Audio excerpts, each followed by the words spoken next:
Bonjour à tous, nous sommes ravis de vous accueillir pour ce Lunch and Learn autour de la mise en place d'une filière de recyclage des verres plats. Donc, je vous rappelle le concept du Lunch and Learn, hein. On invite des acteurs inspirants autour de l'économie circulaire, soit des petites structures, soit des plus grosses, comme aujourd'hui, ça sera Saint-Gobain. Et les invités sont les animateurs de la fresque, nos clients, et puis l'écosystème qui est intéressé par ce système-là. Donc aujourd'hui, on a le grand plaisir d'accueillir Gaber Galal de Saint-Gobain, avec Béatrice Motelet fait aussi partie de Saint-Gobain. Juste pour démarrer, petite anecdote, Gaber et Béatrice sont eux-mêmes animateurs de la fresque au sein de Saint-Gobain. On est d'autant plus ravis de les accueillir. Je vais maintenant les laisser se présenter. Bonjour, je suis Béatrice Motelet, je travaille chez Saint-Gobain et en particulier chez Saint-Gobain Sécurité, donc la partie vitrage automobile, et je m'occupe du développement durable. Et pour moi, merci Patrice, pour moi c'est Gaber Galal, responsable filière calcin. Le calcin c'est le verre cassé, donc on va en parler. Euh, pour la France, pour les trois usines de flotte ou de fabrication principalement le marché bâtiment. Voilà. Merci, bah, c'est à vous. Je crois que vous avez prévu une petite vidéo introductive qui va nous permettre d'avoir une vision globale très rapidement, puis après on rentrera dans le détail de la façon dont vous avez construit et travaillé sur la mise en place de ces filières. Et bon. Donc je vais partager, j'espère que ça va être, donc partager l'audio. Tac. Et je partage. C'est bien parti, Gabert. Très bien. Donc là, vous voyez l'écran. Ouais, c'est parti, c'est bon. Vous allez On va regarder écouter. si le son fonctionne. Ça fonctionne? On n'a Chaque pas de année, plus son. de Oui, 190 000 super. tonnes de vitrage en fin de vie, issus de chantiers de rénovation, de déconstruction ou de démolition, sont enfouis ou utilisés en remblai. Pour répondre à cet enjeu, Saint-Gobain Glace France a adopté le recyclage en boucle fermée. Ce processus s'articule en 3 étapes. En premier lieu, la dépose, ensuite le démantèlement et enfin l'enfournement. Le processus commence par la dépose des fenêtres pour garantir la qualité du calcin à venir. Une fois les fenêtres déposées, elles sont placées sur des chevalets ou supports adaptés pour préserver leur intégrité. Les fenêtres déposées sont ensuite acheminées vers des sites partenaires spécialisés dans la collecte et le recyclage des déchets, tous membres du réseau Saint-Gobain Glass Recycling. Les vitrages en fin de vie sont ensuite déposés sur les tables de casse pour être démantelés puis transformés en calcin. Ce calcin est minutieusement vérifié avant d'être transporté vers une usine flotte de Saint-Gobain Glass France.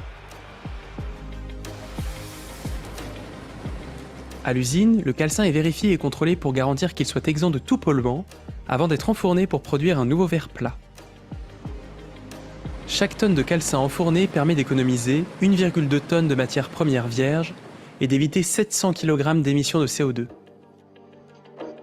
Le calcin recyclé permet de proposer le verre bas carbone Orae. Orae contribue à réduire l'empreinte carbone de la production de verre plat de 30% par rapport à la moyenne française du verre clair fabriqué par Saint-Gobain Glace. Ce nouveau verre plat sera ensuite transformé pour diverses solutions de vitrage, sans compromis sur les performances techniques et esthétiques. Grâce à l'engagement de notre réseau de partenaires Saint-Gobain Glass Recycling, c'est environ 6000 tonnes de calcin qui ont été réceptionnées en 2024. Cela équivaut à une réduction de 4200 tonnes CO2 équivalent carbone. À titre d'exemple, cela équivaut à plus de 950 000 allers-retours Paris-Marseille en train. En s'investissant activement dans le recyclage des vitrages en fin de vie, Saint-Gobain Glace France préserve les ressources naturelles et réduit l'empreinte carbone de la production de verre plat. Ensemble, fermons la boucle du recyclage du verre plat et contribuons à une construction plus durable. Super.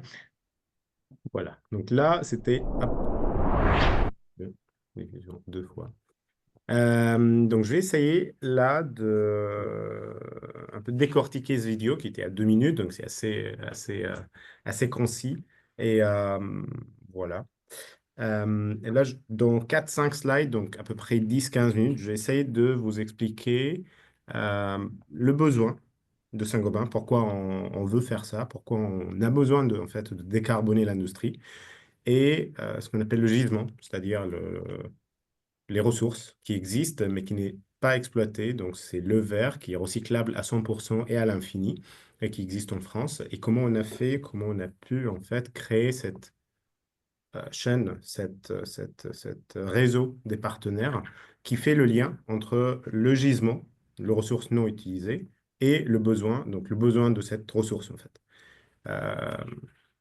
En 2019, l'ADEME, ils ont lancé une étude qui était publiée en mars 2021, qui a constaté que tous les ans, en France, il y a 200 000 tonnes de verre, de déchets de verre de bâtiments, soit issus de rénovation, déconstruction, démolition, qui est non recyclé. Où il y avait à l'époque 3% qui étaient recyclés en ce qu'on appelle boucle verte.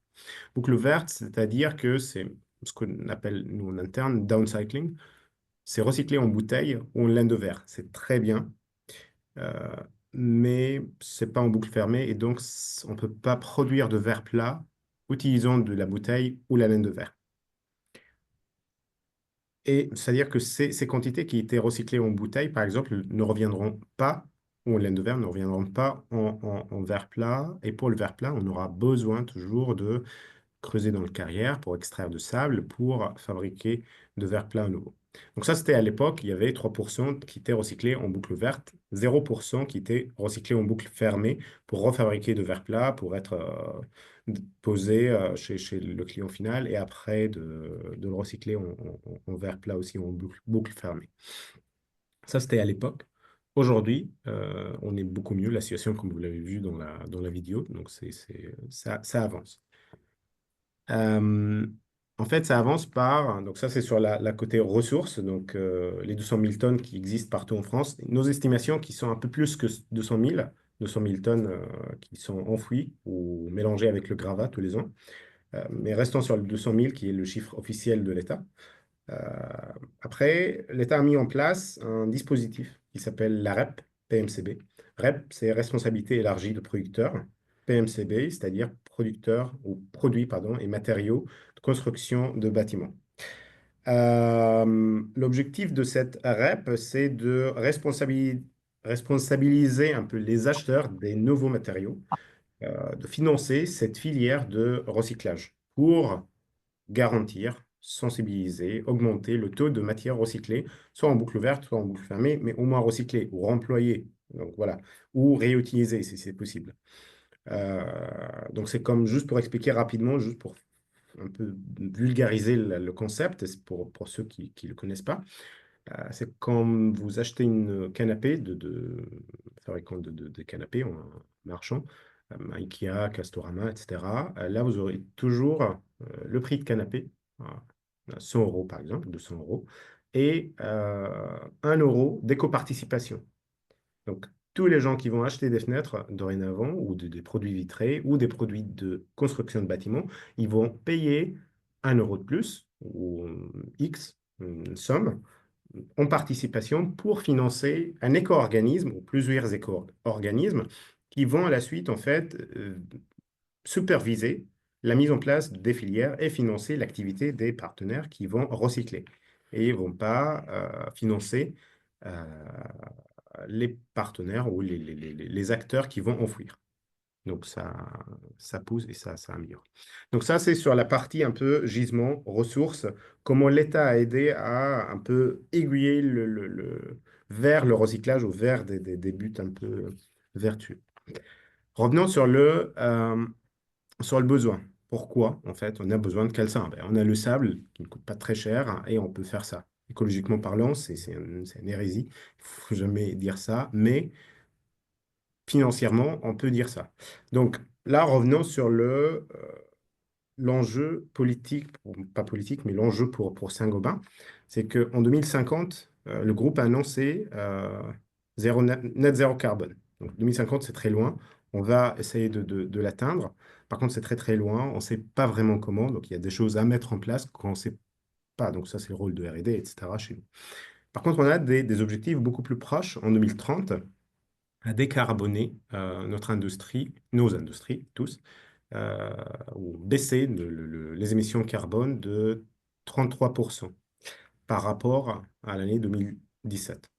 Donc, pour y arriver,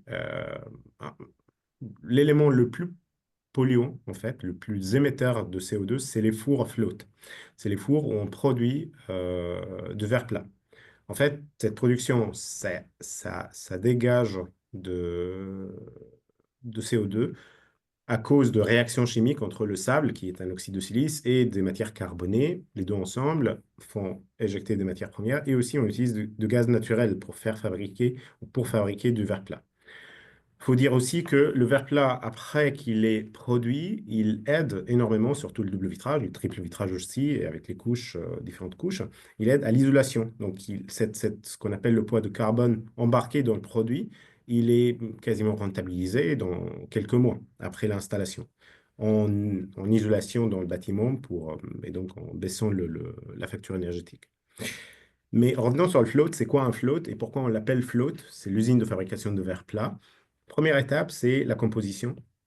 Donc, c'est les deux silos que vous voyez en gris.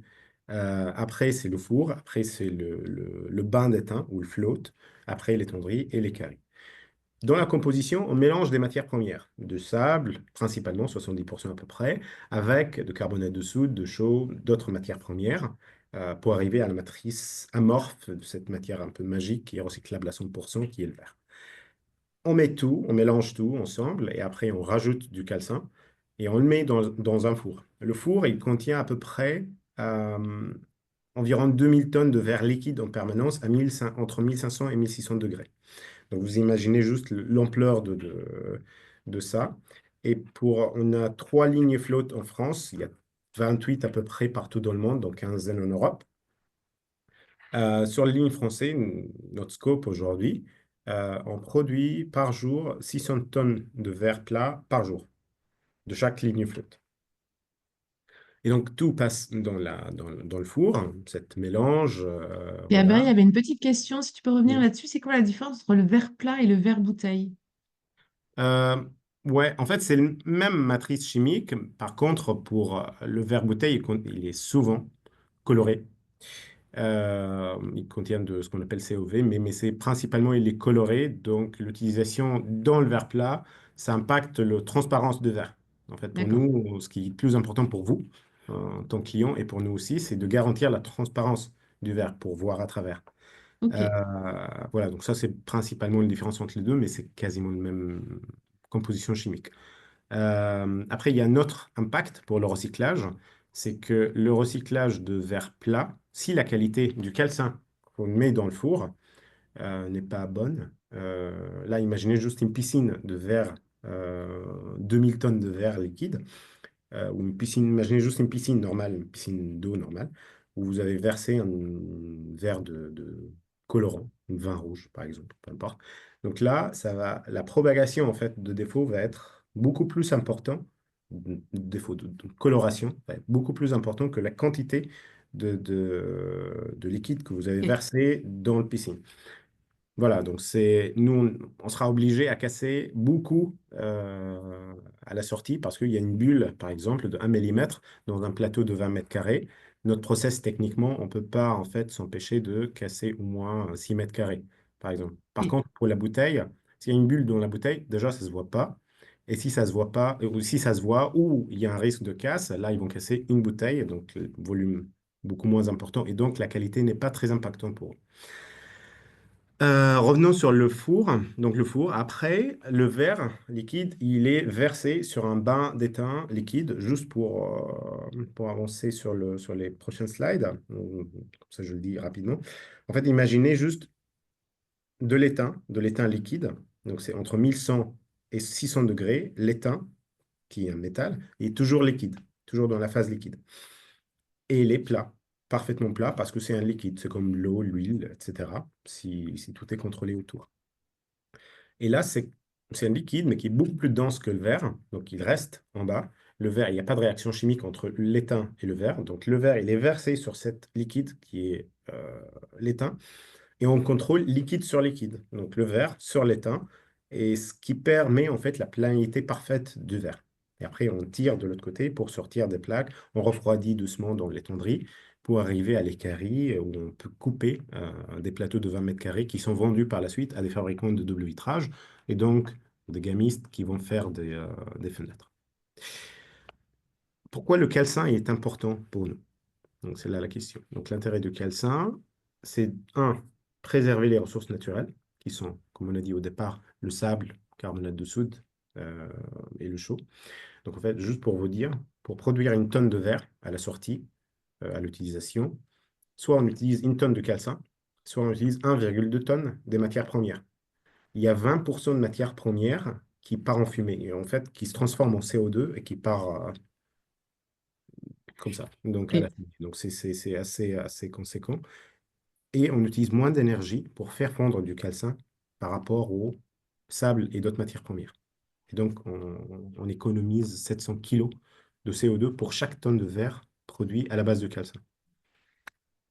Comment on a fait le lien entre cette besoin de décarbonation, de décarboner l'industrie, etc., et,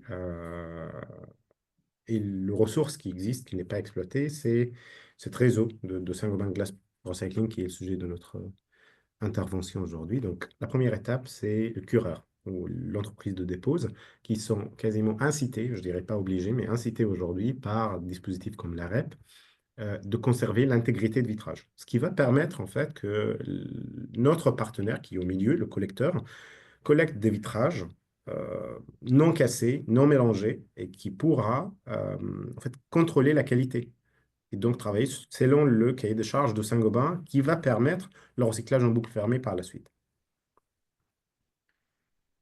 Aujourd'hui, on a un réseau de 50 partenaires partout en France.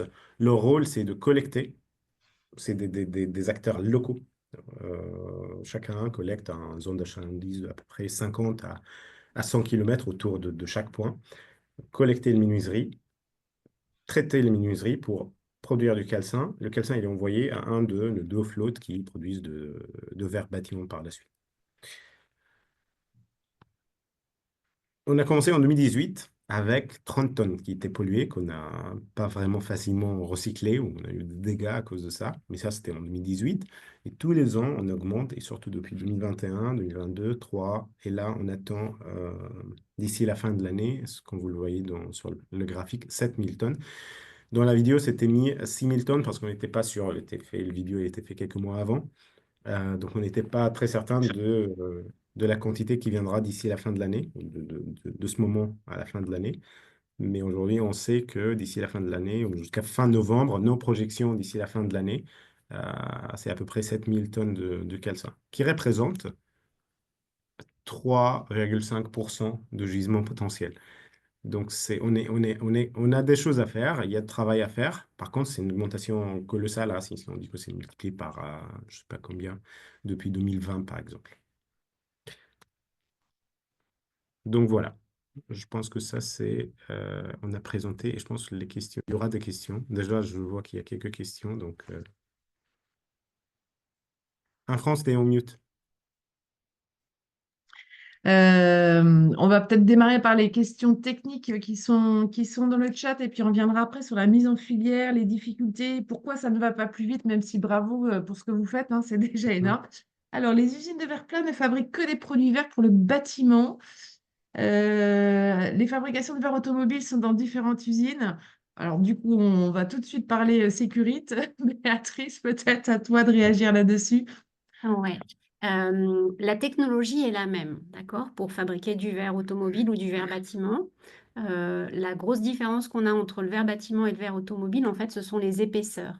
Et donc, le flot, quoi, chacun des flots, chacun des fours sont, on va dire, optimisés pour pouvoir produire du verre qui fait soit 4, 6, 8, 10 mm d'épaisseur. Donc, ça, c'est ce qu'on a plutôt dans le monde du bâtiment ou dans l'industrie du transport aussi, comme les trains. Et sinon, pour l'automobile, on est plutôt sur des épaisseurs bien plus faibles. Donc, on design le four et toute la suite du four pour être capable de transporter des plaques de verre qui font aussi 20 mètres carrés. Mais au lieu de faire 4 ou 10 mm d'épaisseur, elles vont faire que 1,6 mm d'épaisseur ou 2,1 mm d'épaisseur. Donc, c'est pour ça que généralement, on a plutôt des flottes qui sont différenciées, qui font soit plutôt que de l'auto ou soit plutôt que du bâtiment. Il y a quelques flottes qui sont hybrides, on va dire, ou qui sont caméléons, qui sont capables de faire les deux. Oui. Merci. Le calcin récupéré du bâtiment peut-il servir à d'autres industries en recyclage? Oui, oui, oui. Et c'est là le problématique, je dirais. que oui, en fait, si on parle de pyramide de recyclage, hein, on appelle toujours comme ça, il y a le plus noble, c'est le verre plat, parce qu'il est utilisable dans la fabrication de verre plat, dans la fabrication des bouteilles et dans la fabrication de laine de verre. Le deuxième étape, c'est le calcin de bouteille qui est utilisé pour fabriquer des bouteilles ou la laine de verre. Et après le troisième, c'est la laine de verre qui est utilisée pour fabriquer de laine de verre. Et donc, le verre plat, il est utilisable par tout le monde. Il est le matériau noble, et c'est là la Mm. problématique. Je dirais plus, même que là, tu as, on va dire, cadencé ou ordonnancé les utilisateurs de calcin dans le monde des industries verrières. Mm. Mais en fait, il n'y a pas que les verriers qui aiment bien le calcin. Le calcin peut être aussi utilisé par les cimentiers comme charge minérale, peut être aussi utilisé par les constructeurs de routes pour les infrastructures. Donc en fait, le calcin est une matière peut être utile à de nombreux usages. Mm.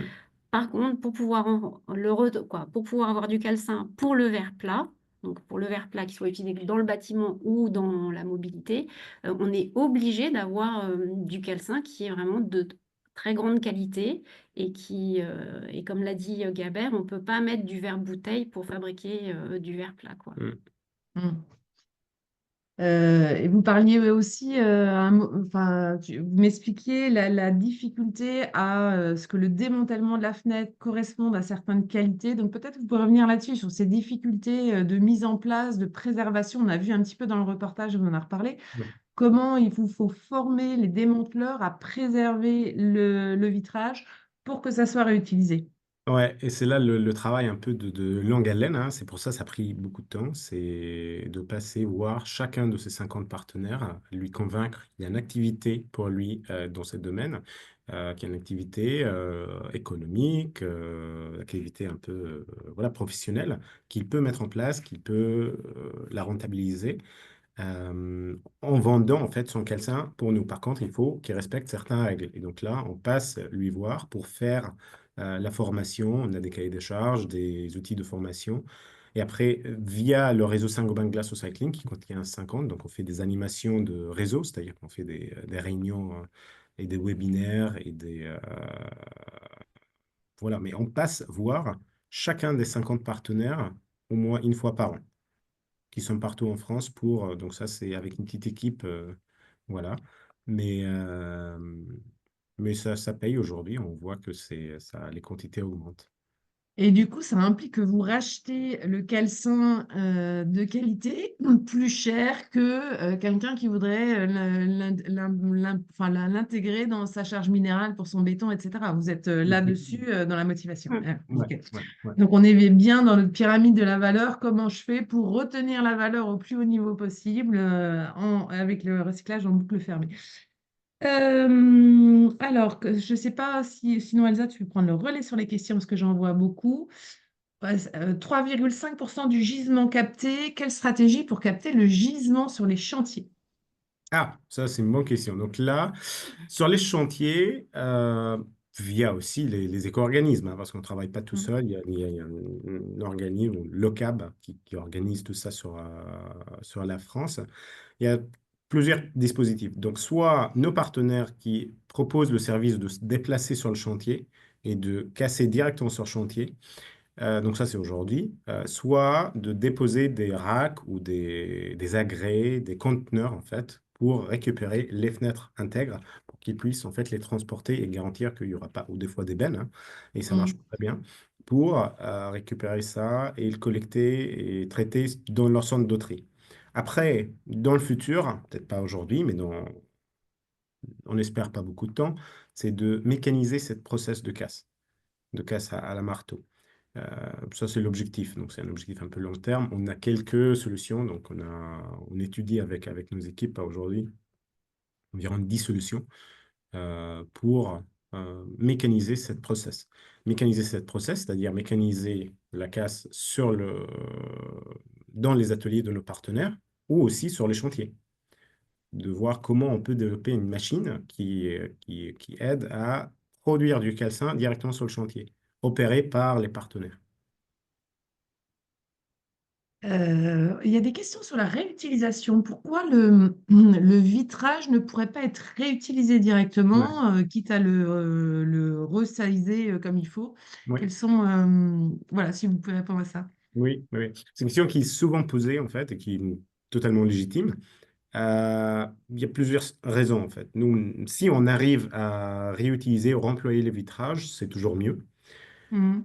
Par contre, c'est pas toujours simple pour plusieurs raisons. Donc, un, il n'y a pas de normes, il n'y a pas de spécification fixe, en fait, en France, de dire les tailles de vitrage, ils sont de tel à tel. C'est sur mesure, toujours. Vous recevez l'artisan qui arrive chez vous, qui prend les cotes et OK, je vais vous faire un vitrage de telle manière. Donc, c'est toujours sur mesure et donc très compliqué à remplacer ou à placer ailleurs, tel quel. Et puis j'imagine, ne serait-ce que le transport, s'il fallait Ouais. remonter toutes les vitres avec les précautions D'accord. nécessaires sur une Non, ligne, enfin ça, ouais, je comprends que ça soit non, compliqué sur non. des usines. Donc ça, c'est la première raison pourquoi on ne fait pas de réutilisation, on réemploi. Deuxième, c'est que c'est souvent compliqué à couper le verre pour avoir de dimensions. Les bonnes dimensions. C'est pas simple à couper le verre. Surtout, il y a des types de verre qui sont pas, qu'on peut pas couper, comme le verre trempé, le verre qui se casse en petits morceaux, en 1000 morceaux, là, comme le verre latéral des voitures, par exemple.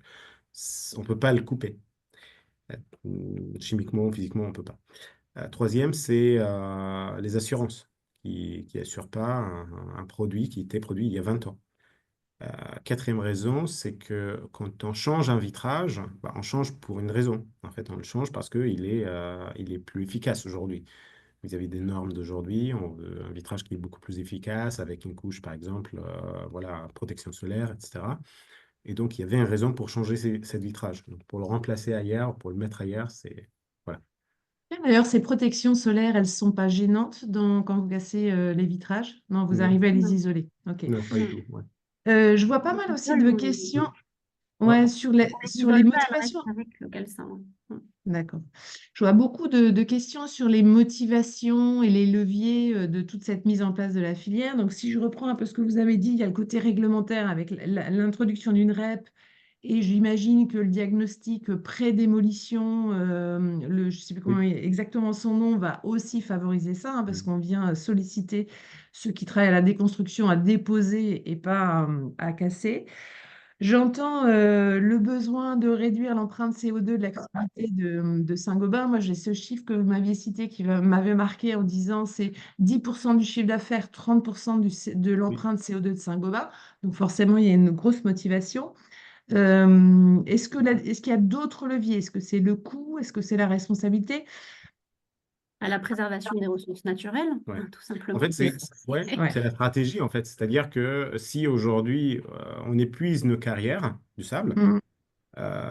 parce qu'on n'a pas assez de calcin, parce qu'on n'était pas très impliqué dans le recyclage, dans 10 ans, 15 ans, peut-être il n'y aura pas assez de sable pour fabriquer du Alors, verre. c'est une des choses dont on parle beaucoup dans la fresque, mais vous avez vos propres carrières de sable, hein, parce que Oui, voilà. mais ils ont un Néanmoins, qualité la de- pénurie du sable dans vos propres carrières est à échéance humaine, j'ai envie de dire à 10-20 ans, quoi.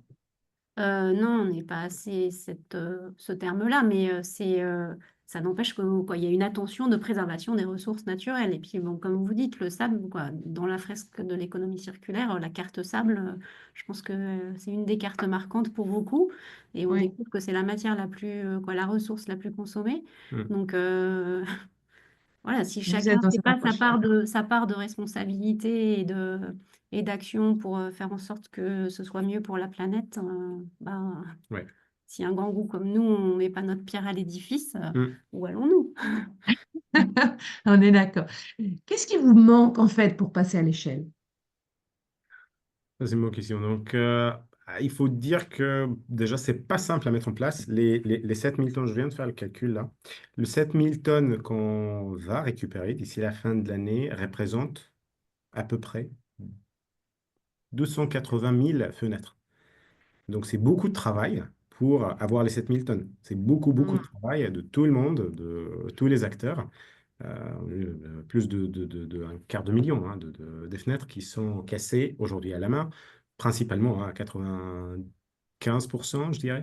Donc là, l'idée, pour passer le cap, je pense que la solution, c'est la mécanisation. et de un peu industrialiser la collecte. Donc les moyens de collecte, transport, etc. Et ça se voit, on le voit en fait que ça commence à mûrir, mais ça prend du temps. Et là, qu'est-ce qui peut vous aider là-dessus? C'est-à-dire, c'est les éco-organismes qui doivent plus financer ces éléments de collecte. Qu'est-ce qu'il faut faire? Il faut augmenter l'éco-contribution de la REP sur le vitrage. Qu'est-ce qu'il Oui, faudrait faire? ce qui est fait déjà, hein, si je peux le dire, c'est déjà fait, mais ils le savent bien, et nous on le sait bien aussi, que c'est en fait, ça vient pas mécaniquement. C'est-à-dire qu'on enclenche une action, ça propage, ça prend son temps, et après, c'est un réseau un peu pas centralisé, pas vraiment centralisé.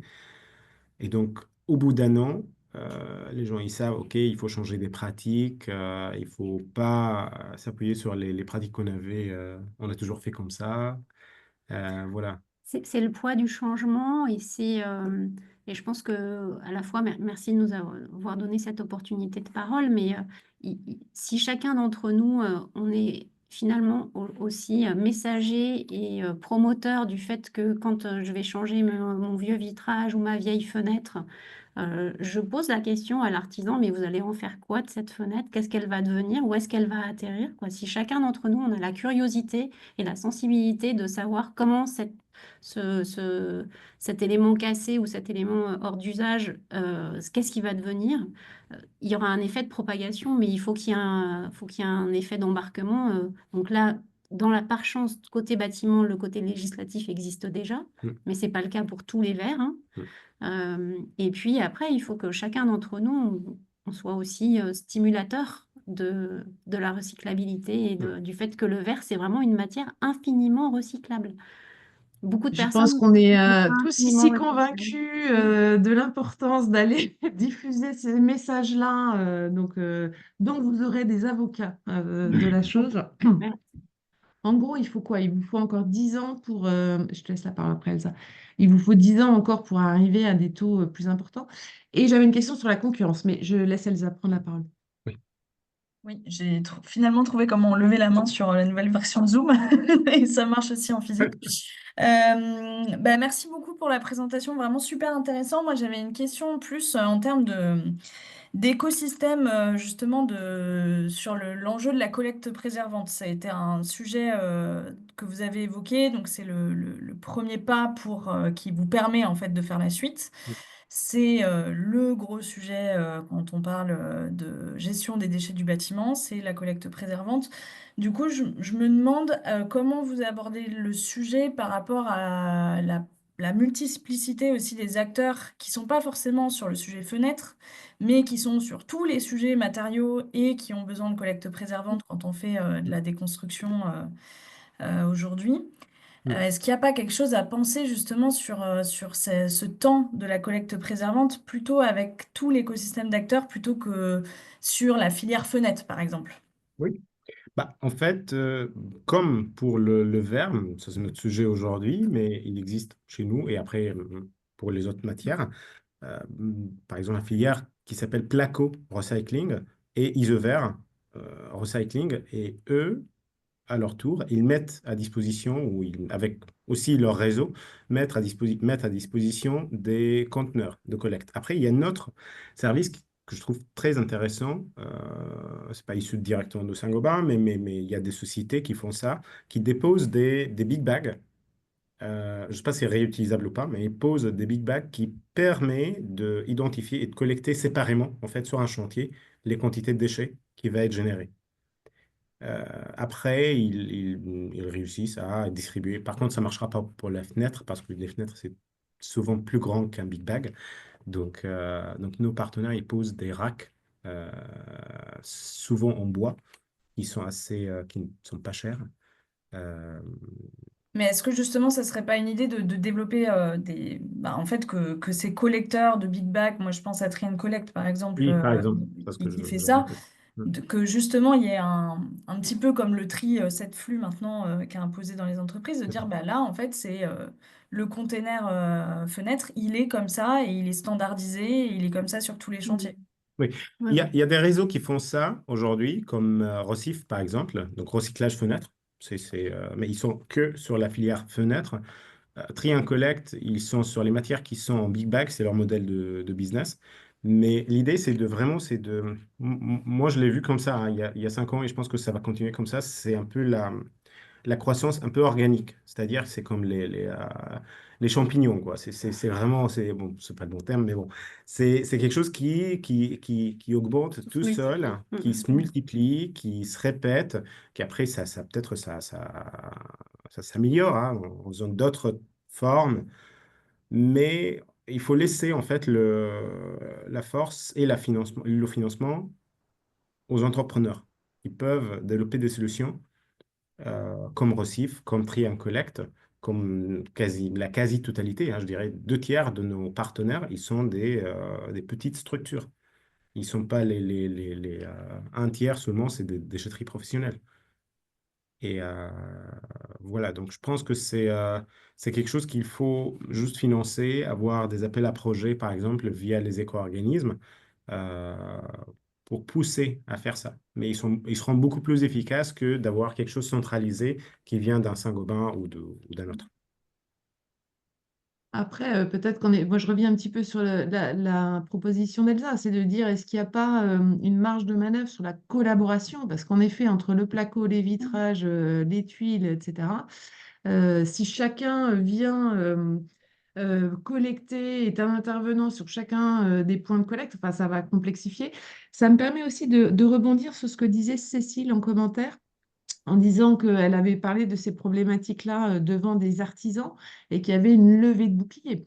Parce que pour eux, évidemment, c'est tellement plus simple de ne pas se préoccuper et de tout casser, de surtout pas faire cette collecte préservante ni le tri. Donc, comment venir chercher, enfin, embarquer les artisans face à ces complexités? Est-ce que vous avez des clés sur ce point-là? Bah, la clé, c'est toujours ou la clé le plus efficace, hein. Après, il y a toujours d'autres clés, mais la clé le plus efficace, c'est l'incitation financière.